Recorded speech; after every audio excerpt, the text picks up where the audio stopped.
tentang audit digital forensik terhadap Sirekap itu. Jadi itu supaya diaudit benar itu bagaimana kok bisa terjadi amburadul begitu. Berbagai cara kesalahan secara teknologis gitu kan ditemukan. Ada kalau ketahuan salah di sini dikeluarkan pindah ke daerah lain itu kan ada juga. Ada kesalahan input dan sebagainya.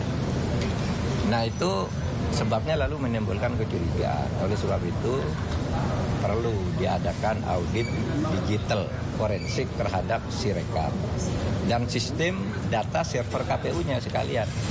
Saya mendengar tadi Mbak siapa tuh yang anggota KPU menjelaskan ini sudah diaudit oleh lembaga yang berwenang. Menurut saya bukan lembaga yang berwenang yang mengaudit, karena ini soal politik dan kepercayaan publik, harus lembaga independen. Para ahli IT dari berbagai perguruan tinggi itu diaudit.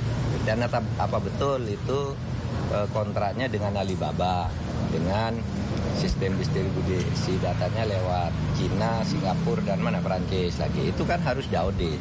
Karena itu yang menemukan orang lain. Selama ini kan rahasia itu. Baru dijelaskan di situ bahwa ya tetapi tetap dikendalikan dalam negeri. Tapi kenapa tidak sejak dulu terbuka? Maka saya sangat setuju. Di luar soal perkara ke MK, saya sudah serahkan ke tim khusus. Di luar soal perkara ke MK, kejujuran pemilunya itu menyangkut semua, menyangkut masa depan bangsa, menyangkut demokrasi.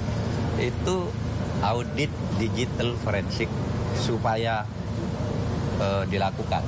Dan itu bisa. Dan beberapa hari lalu si Kholik dari KPU udah mengatakan siap diaudit. Nah ayo dong. Lembaga independen tapi bukan lembaga yang berwenang. Kalau lembaga yang berwenang nanti yang punya pemerintah lagi yang sudah dicurigai kan selama ini. Lembaga independen tadi ITB, kemudian lembaga-lembaga yang memang bekerja di bidang IT itu kan banyak yang menawarkan diri. Karena semuanya menemukan kesalahan. Kalau memang mau jujur ya audit sekarang itu benar enggak gitu. Tentu itu dilakukan di luar soal proses hukum ke MK, itu soal lain. Ini soal kredibilitas KPU-nya saja. Ini siapa yang mengendalikan KPU melakukan hal seperti itu. Oke. Terus kita tahu untuk membuktikan di MK nanti, untuk membuktikan secara TSM itu tidak mudah ya Prof. Nah sejauh mana sih tim sudah mengantongi alat bukti untuk membuktikan hal tersebut? Nah tanyakan ke tim, saya bukan tim. Tapi maksudnya seberapa yakin bahwa kejahatan pelanggarannya itu TSM gitu Prof? Iya tanya ke tim, yang yakin tuh tim. Kan kita sudah nunjuk tim untuk mengerjakan itu, dipimpin oleh Pak Mulya Lubis. Tanya ke sana. Prof. Apa?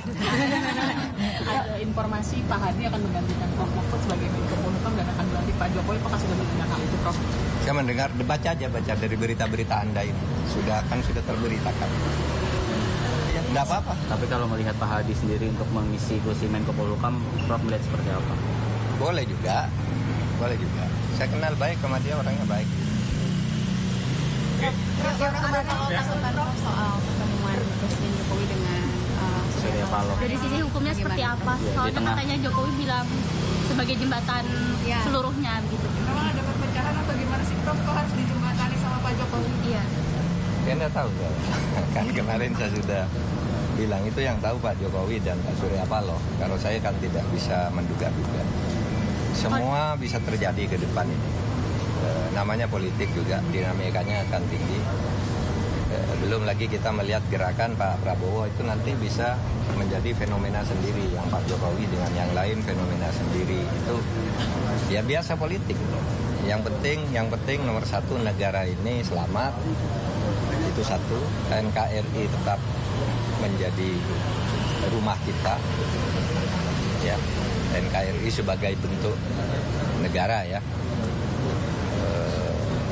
Kemudian ya demokrasinya supaya dijaga betul, demokrasi dan keadilan. Saya konsennya sekarang di situ. Demokrasinya harus benar, karena kalau demokrasi dimain-mainkan itu hanya nunggu waktu aja untuk kacau. Karena demokrasi itu dalam sejarahnya tidak pernah bisa disumbat oleh penguasa sehebat apapun. Bisa nyumbet sebentar, setahun, 2 tahun. Nanti demokrasi itu kalau terus disumbat terus membuka jalan sendiri. Prof, bikin jalan cukup kan Prof, 84 petugas pemilu meninggal dunia selama bertugas. Oh iya. Yang paling banyak dari KPPS nih, Prof. Ada evaluasi mungkin Prof ke depan? Ya kalau komentar saya innalillahi wa inna ilaihi raji'un gitu aja. Terima kasih teman-teman. Pemilu serentak dievaluasi mungkin Prof. Makasih Prof. Record dari HP.